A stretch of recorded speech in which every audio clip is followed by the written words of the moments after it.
My name is Jalen Bedell, sophomore at Dillard University, studying mass communication, and I come here today not to prove my innocence or to attack any man of any kind, but to provide you with the context behind my conviction and my feelings of no regret. My life has driven me to this point, from being pulled over for being black to being pulled over and asked if there are any drugs or guns in the vehicle. I stand here today as a man that who in your eyes may not be a criminal, but to those on the other side, I am the worst of them all. I come here today to admit that I plan to sabotage the government and the United States, sabotage them until a point that the untold truth has no choice but to come out. The truth of tyranny and oppression, the truth of unfairness and unbalance. This oppression forces my peers and I to accept the challenge and defy the government, or to simply accept a permanent state of inferiority. So I am prepared to die, as I should not walk in fear of this world anymore, as I should be loved in another world that accepts me for me. I am prepared to die, as I leave knowing that I did everything to fight against oppression on both sides. I will not beg for mercy nor forgiveness because I am prepared to die, just as prepared as I was the day I decided to take on this task. A dream that one day I could connect the mass, that we all could stand as one and live free and peacefully. That dream will never be shattered because I will forever sleep with that on my mind, knowing that I was another spark plug to this movement, another key to the ignition, and a driving force in a fight that has been fought for centuries. My ancestors gave me this fight.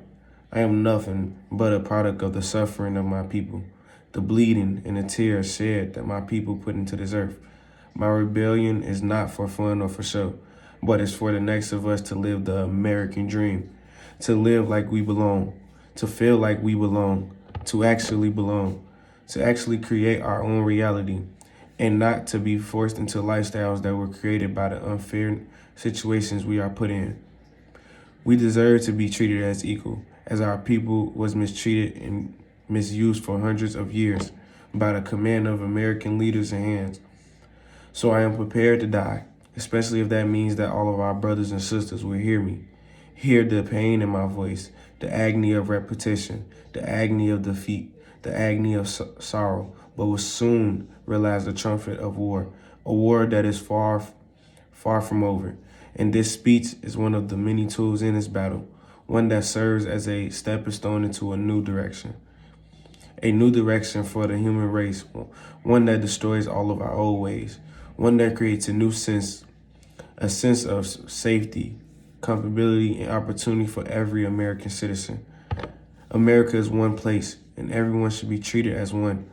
John F. Kennedy once said, "So let us not be blind to our differences, but let us also direct attention to our common interests and to the means by which those differences can be resolved. And if we cannot, and now our differences of at least we can help make the world safe for diversity." For in the final analysis, our most basic common link is that we all inhabit this small Earth planet. We all breathe the same air. We all cherish our children's futures, and we are all mortal. That word mortal may be the very thing that saves us, the ability to tap into ourselves, to find a new way to live, a way for everybody to live a life of fulfilled promises, to live a life that brings us all joy and happiness, that brings us all safety.